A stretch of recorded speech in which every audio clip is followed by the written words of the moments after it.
Hello and welcome back to my channel. If my background starts moving, don't worry, it's not a ghost. It's a mini monster. No, you should Anyway. say it's not a ghost. Or is it? Don't do that. All right, so today is Monday. And I probably won't have this ready until Tuesday. But it's Monday. It's the day after the Super Bowl. And everybody saw that Nick Foles not only showed up to play, but he won. Well, him and his team. Okay? Congratulations on your victory. You made this native Tucsonan proud. Nick Foles went to the University of Arizona, which is here in Tucson, Arizona. And I didn't actually start watching football regularly until I met my now husband, who got me hooked. And I've been watching Nick Foles since he was in college. So even though I'm not necessarily a fan of the team, I am a Nick Foles fan. And I was like, don't worry, he just needs to come out of his shell. One of these days, he just needs to blossom. He's a flower, and it's going to be okay. And then, all of a sudden, he's like in the main spotlight. And I was nervous for him. And then he got to the playoffs, and I was nervous for him. And then he went to the Super Bowl, and I said, you know what? No matter the outcome, as long as he comes and he shows up and he plays his ass off, I'll be proud of him. And then he won. Hallelujah. So, anyway, it's Monday. And we went to Walmart today to pick up some stuff to make dinner. And we found bread. Yes. What is it? I don't know. Or should it be like this? I don't know. Anyway, the fun thing about bread is it the petal of a lily, lips for kissing,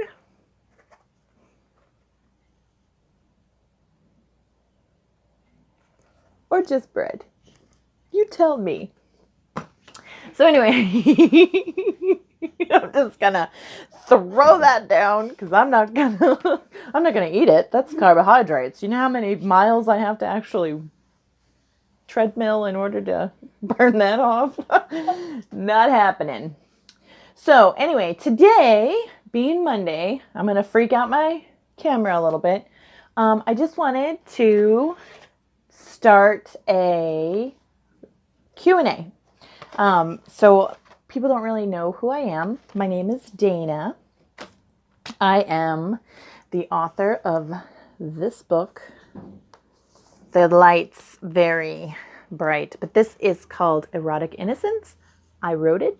Very proud of it. I used to write under my pen name, Summer Meadow. I don't do that anymore because I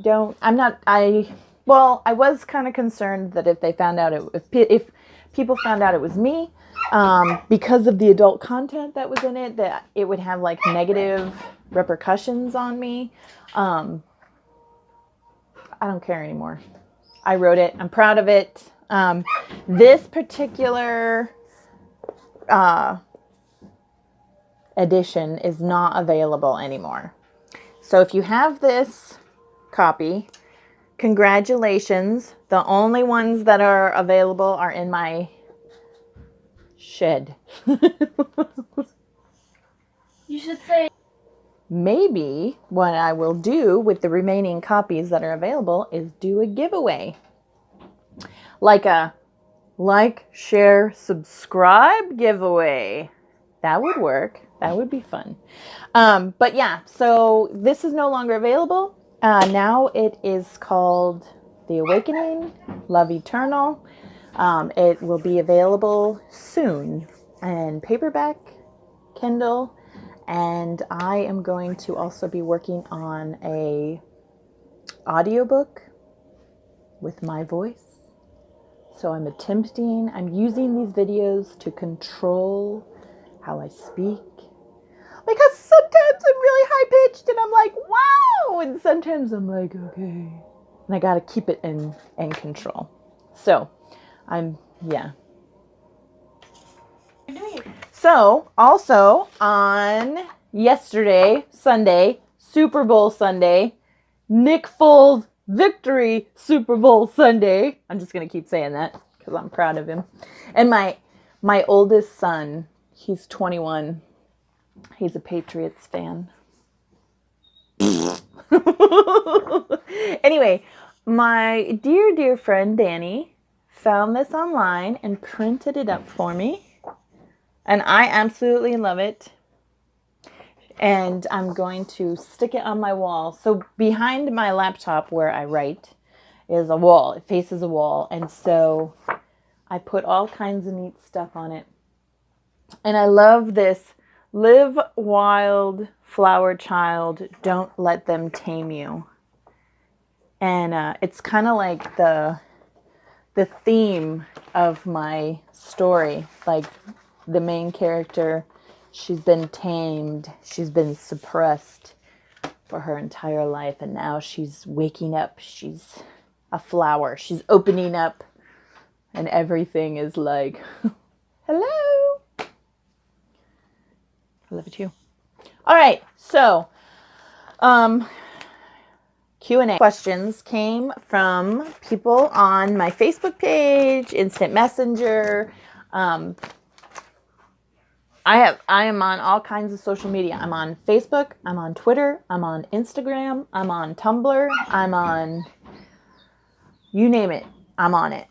So my assistant's going to help me by handing me the questions, and I'm going to answer them to the best of my ability. So, first question, why did you decide to become a writer? I'm a glutton for punishment. No, I'm kidding. I thought that it would be cool to die and be buried in a pauper's field. But as long as everybody in the universe can read my stories, that's all that matters.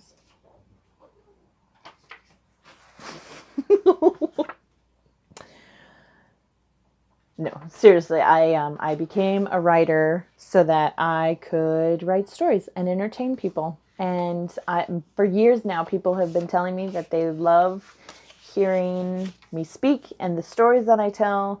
And so I decided to go ahead and write them down. Next question. How do you overcome writer's block? I do other things. Like, for example, there'll be times where I'll just do consecutive videos. DIY air freshener, DIY fabric softener, DIY green corn tamales, whatever. Those are the times that I'm having writer's block, and so I do other things to trick my brain into going back to the story. And it works. Sometimes you have to walk away, and then all of a sudden, blam, there it is. Next question. Have you incorporated some type of lovable and loyal animal friend for your protagonist? Yes, I have. So my protagonist's name is Mina. And she does. She, during her journey, she meets a bear, and it's a female bear, and she has a little baby bear cub with her. I love bears. I love them, and I have lots of them.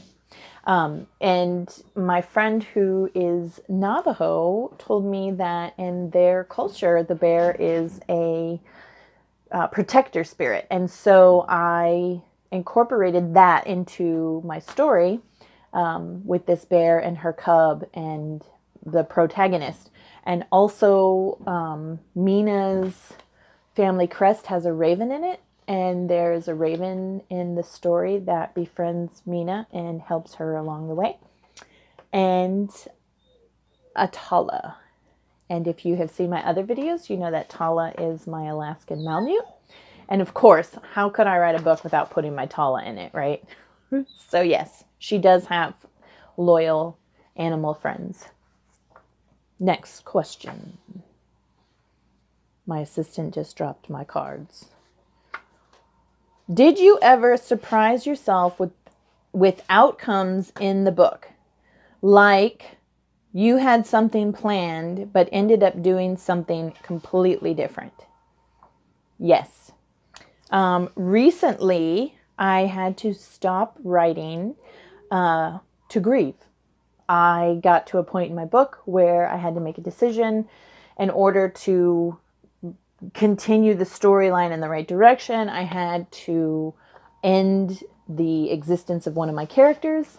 And it doesn't matter like how big the character is or how small the character is. When you create a character and you become attached to them, ending their role in the story is always very hard. And so I was actually surprised of how it affected me. And I'm not entirely sure if it was because how her role ended or if it was more so because of how it's going to affect the other people in the story.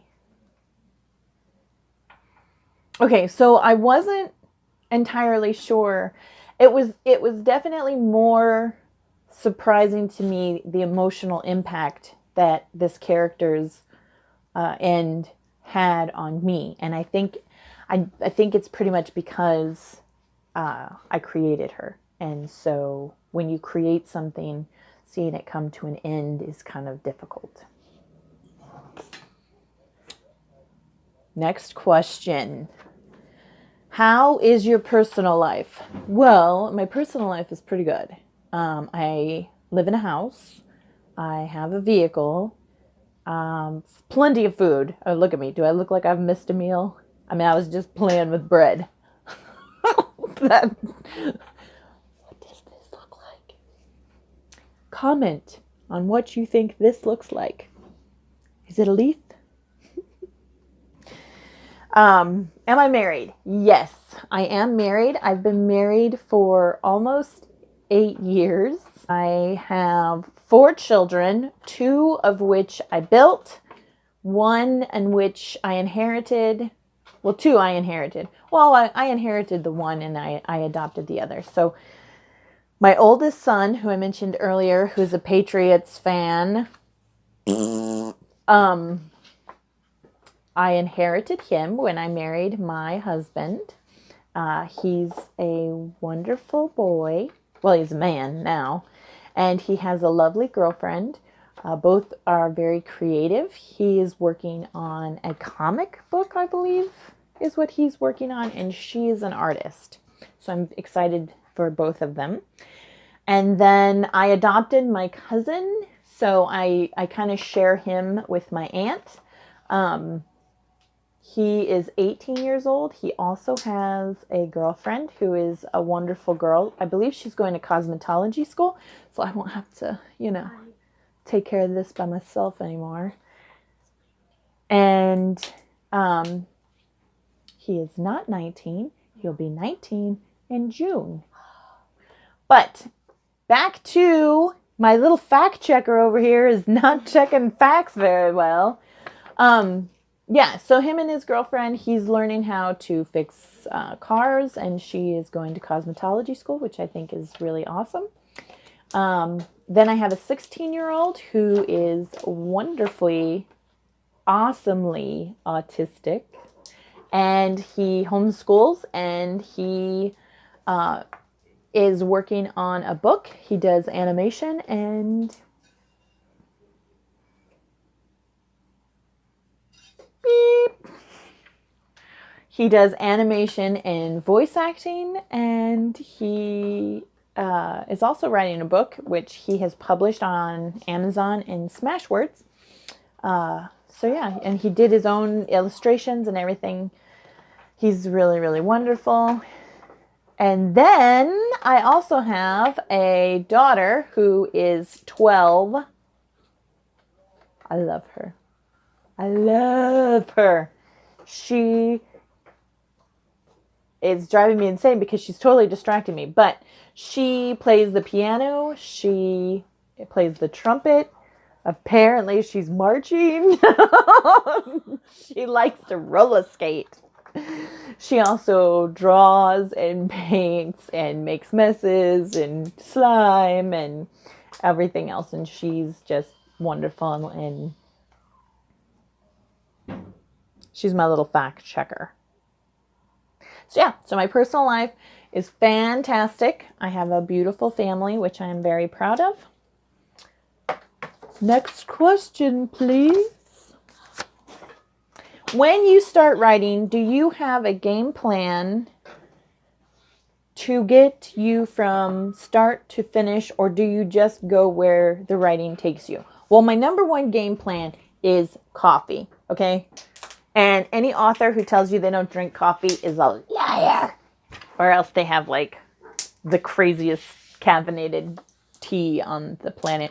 Which is funny because I drink a lot of coffee, and green tea will actually get me more. I thought somebody came in the room again. Green tea gets me more jittery than coffee does, which is interesting. And if you know the reason why, leave it in the comments. So do I know? Yeah, here's what I know. I know the beginning of the story. I know how the story begins, and I know how the story ends. And I prefer to let it naturally progress. So some people, they have an outline, and in chapter 1, this is what's going to happen, and it's very rigid, and I've never been a rigid person. And so for me, an outline is unnatural. It's unnatural because when I start to write, I just want it to flow. I want it to naturally progress, start to finish, and I don't know what the middle is. I just know that there is a path. I follow the path until I get to the end and I get to the result that I want, the ultimate result that I want. So no, I don't do outlining. And if I get to a point where I'm stuck, I go back, I look through the other chapters, and I start taking notes about, like, well, what is going on? And then 9 times out of 10, I'll be like, oh yeah, there's this path, and I intended on going down that path, and I just forgot. So yeah, so I don't outline. I guess if I was a little more less crazy, I would probably outline. But I don't. Next question. What is your inspiration for your stories? Well, I get life inspires me. Life inspires me. I've always been inspired by love stories. Not like, oh, and then this man came and he saved me from the dragons and the... No, I like life. I like the way that it is. I don't think that a woman needs a man to save her all the time. And when I say that, I don't mean that I don't like it when my husband changes the oil. I love it when he changes the oil or the brakes or whatever, because I'm perfectly capable of doing it myself, but I don't want to, okay? And so, yes, when my husband does nice things like, manly stuff, I appreciate it. Not because I can't, because I don't want to. And, yeah, so I think that a woman can save a man just as much as a man can save a woman. Mini Monster over here just dropped your slime. That's what that bang was. I'm being distracted again. Yeah, squirrel. All right, so yeah, so that's what inspires me. Life. Magic. I love magic. The idea that like God gives us powers and we can use them to do awesome things. That's always fascinated me. I like music. Music inspires me. Not lyrics. I don't like lyrics. Sorry. I mean, I do. I do really like some songs that have lyrics in them, but inspiration, I like just music. The sound of instruments making a rhythm that makes something beautiful. So yeah. And people inspire me. I have met some very interesting people in my life, and they have made their ways into my books. And some of the monsters I have met in my life have made it into my book. No, my mini monster is not in the book. Next question. What do you use for inspiration for your characters?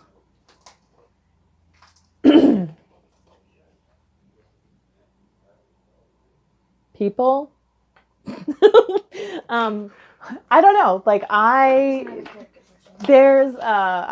like to do people watching, and I take the characteristics of people that I meet and the people that I know, and I kind of just mash it all up into characters. My protagonist for this book that I wrote, are we okay? She was inspired by like my anti-Bella, anti-Anastasia Steele movement, which meant that I had read the series. I read Twilight. I read the entire Twilight saga. And I thought I was like going, like my IQ was literally like lowering. And I read it because one of my dearest friends gave it to me as a gift for my birthday. And then my other book series that I read was 50 Shades of Grey. And again, a friend of mine had given it to me for my birthday as a gift. And so I felt obligated to read it. And as I read it, I literally felt like, one, my IQ was lowering, and two, I could do better, and three, like, she made me mad. Anastasia Steele made me mad because I was like, so, like, the wind blew and magically no. I still want to know how a woman who can contain herself until she graduates with, like, I think she had a master's degree. So how she has self-control long enough to get a master's degree when she goes to a college. So she went to high school, most likely because her family's not rich. She went to a public high school. Then she goes to a public college, a public university, where she is surrounded by men and athletes and alcohol. Her roommate appears to be a promiscuous woman, and yet she holds out. She doesn't have sex, and then all of a sudden she falls out of an elevator and she becomes a moron, and she no longer has control of her vagina. And I'm sorry, but you take away his money and his rockin' hot bod, and he's a criminal. So, yeah. Still trying to figure that one out. Anastasia Steele, educated woman who can't control her hormones. I don't think so. So anyway, there's my inspiration to do better than my predecessors and to make romantic books that don't involve stupid women. Okay, next question. Are the characters in your story based on real people? They are and they are not. So they are because I have taken bits and pieces of the people around me and people I've met throughout my life. And I have taken the good pieces and I've put them into a character, and I've taken the bad pieces and I've put them into a character. And some of them I've just kind of like, I use the Dungeons and Dragons character making sheet sometimes. No, Mini-Me just asked me if that's where her character sheets went to. No. So I grew up and like my uncles would play EarthQuest, EverQuest, something, Earth Dawn. I don't know. Anyway, it wasn't Dungeons and Dragons, but it was along the lines of that. And you got your character sheet, and I was always an elf, and I always got to do, my Mini-Me's always an elf too. I got to do some magic, and I got to do some fun stuff. And I'm not touching that thing. You want to show the rabbit, you got to bring it over here. And so that's pretty much where I come up with my characters. And my dog. They can't see the rabbit. Look at how big her face is. They can't see her. They can't see her. Oh, there she comes. There she is. Rabbit! Yep, big rabbit. She got a big rabbit with long claws. That goes over there. Yeah, so sometimes if my main characters are they are more along the lines of people's characteristics, people I know, their characteristics. My smaller characters, like background characters and stuff like that, those are the characters that I use the character building sheets. But I still have to kind of give them a backstory and all that stuff. So it's not all just, all right, you can read minds. No. Sometimes there's actual thought that goes into building the characters, even the small ones. Next question. Why did you choose to be an independent author? So I chose to be an independent author because I wanted to be in control. As an independent author, I have all of my artistic freedoms. So, like I said at the beginning of the video, this book is no longer available for purchase. And what I did, I'll explain why it's no longer in another video. What I did was I cut it up. I wasn't satisfied with this book, and so I tore it apart, literally. I added to it. I added more meat. The way I see the story, it's like a stew, okay? You have your broth, and your broth is like your outline, okay? So you have your broth. You cannot make a stew without broth. So then you add your vegetables, and I'm a veg head. So those are like, these are your characters, and this is where they live, and these are all of the details about it. But then the good stuff is the meat. And so I went back and I added more meat to the broth and the stew, and I made what everybody considered to be a really great story into a wow story. And I'm really, really excited about it. And if I had gone the traditional route, I wouldn't have that freedom. I wouldn't be able to say, you know what, I'm just not satisfied with it, pull it, I want to work on it some more. And I also wouldn't have the freedom to where I publish. I wouldn't have the traditional publishers, they do a demographic. So if my book it doesn't fall under their guidelines, then they're going to say no, which is rejection, which is something that I don't deal with very well. And so to save myself from agony of rejection, I went ahead and did the independent author. Now, with that being said, independent authors do everything. So I had to assemble my own team. I have to do my own marketing. I have to do my own editing. I have to do my own book covers. I have to do my own everything. And I part of the team is you find an editor, then you find a book formatter, and then you do cover design, and then you market yourself. And it's a lot of work. It's a whole lot of work.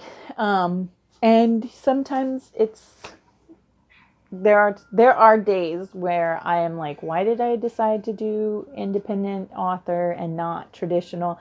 And then I'm like, oh yeah, that's right. Because as a traditional author, I wouldn't really get to communicate with my fans like I do. I mean, on a regular basis, I get messages through Facebook Messenger, and I get really great questions, and I get to have these really awesome conversations with people. And if I had to do the traditional route, I wouldn't have that opportunity.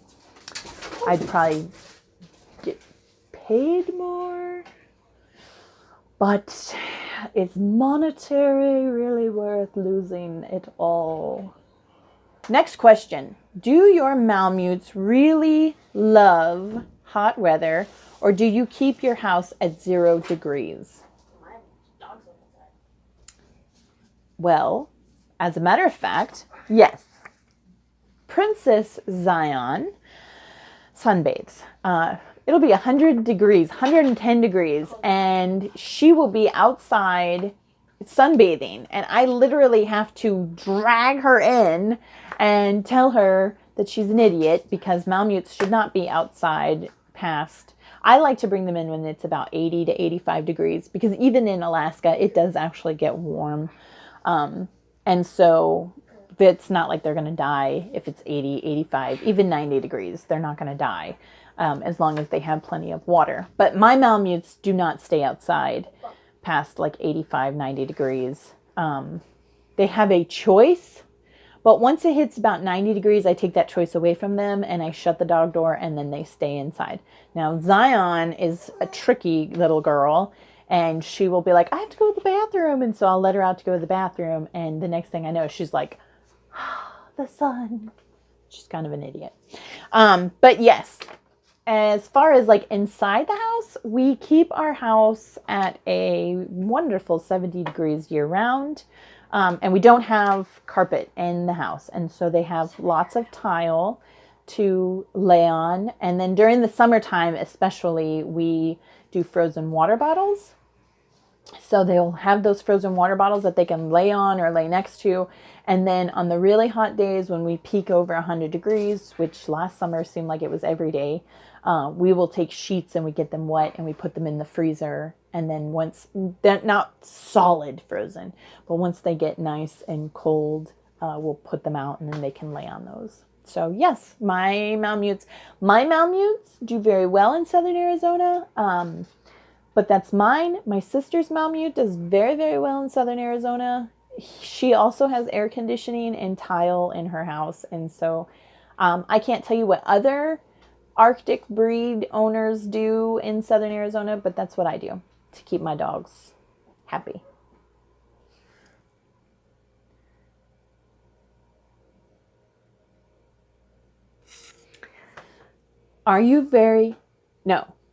You are very young, right?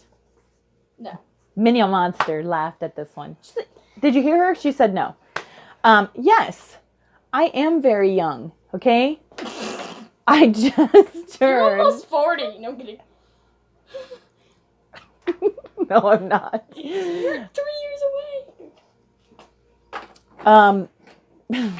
I am very young. I just turned a brand new 38 in January.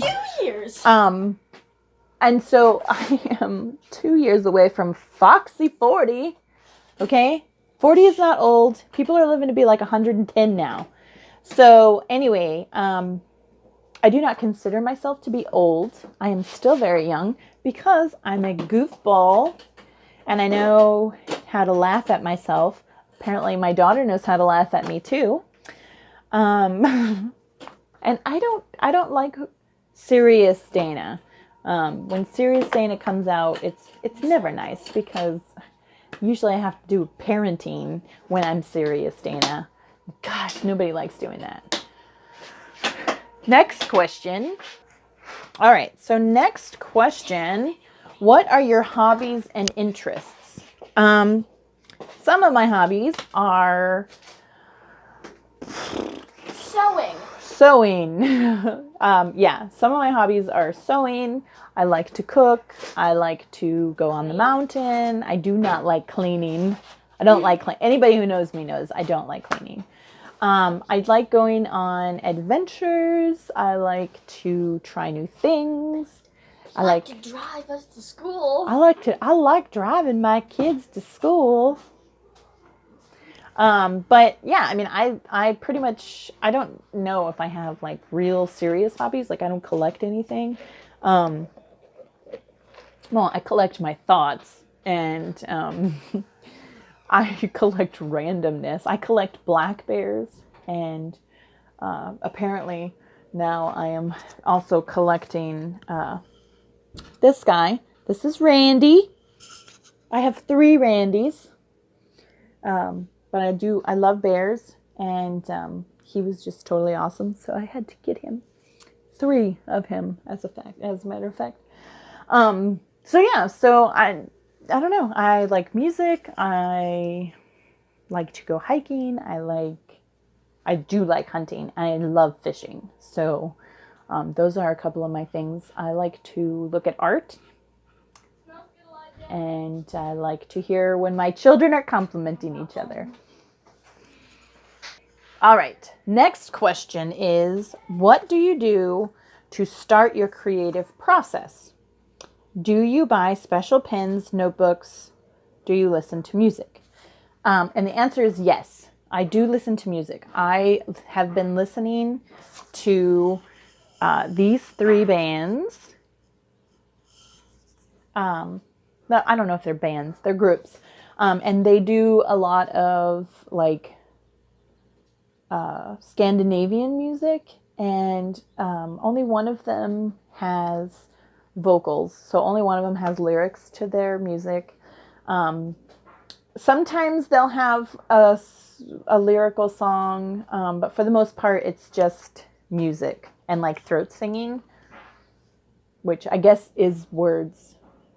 Maybe, but I don't know.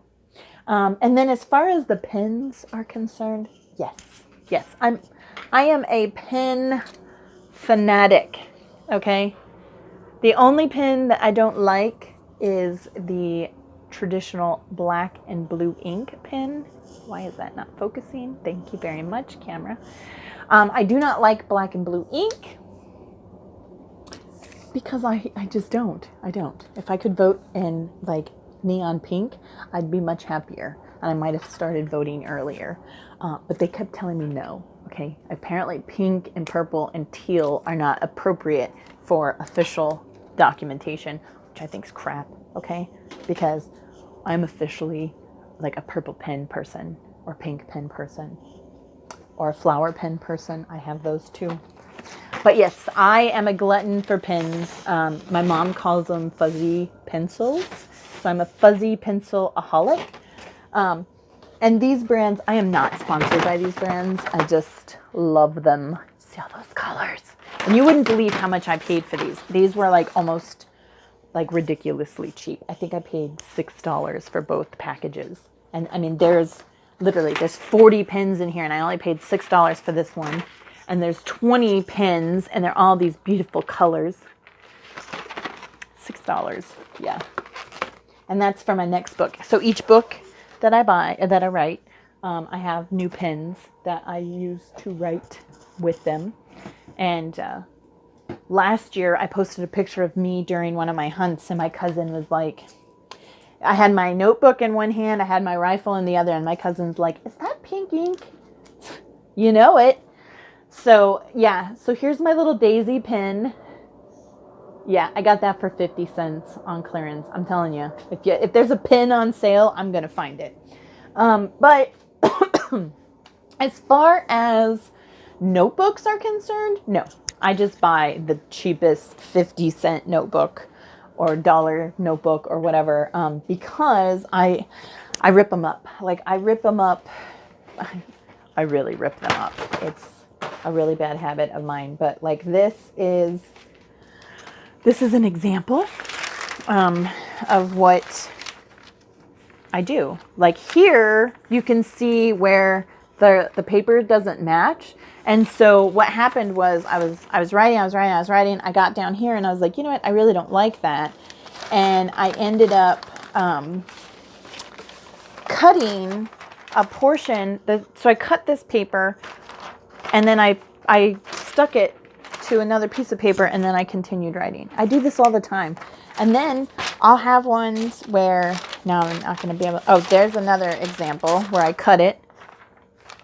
And then I take my note cards and I, staple it to random places. So what happens is I write my first draft in a notebook, and then I start reading through it, or I'll start typing it onto my laptop and I'll realize, you know what, I don't like that.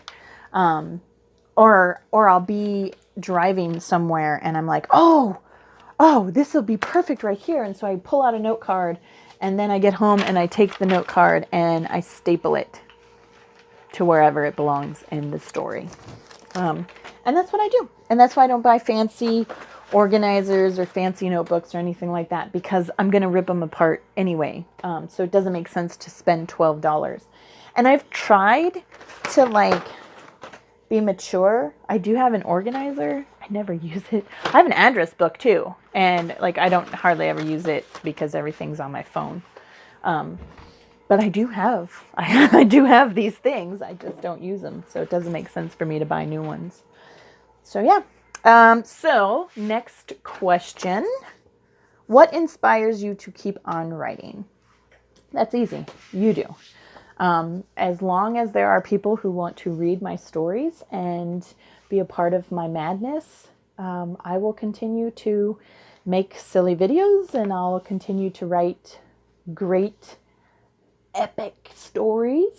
Yeah, so you guys inspire me to continue doing what I do, because if I didn't have you guys, then there would really be no point. I would be alone in my universe, and I already know my stories. So I need somebody to share them with, and that's where you guys come in. Next question. What is your next book going to be about? My next book, I actually have 2 planned for 2018. So I'm wrapping up this book. It's now, so it was called Erotic Innocence. Now it's called The Awakening, Love Eternal by DanaG. Dana. That's me. My next book in the series is going to be The Awakening, The Reaping of Helena. And that tells the story of one of the characters in this book.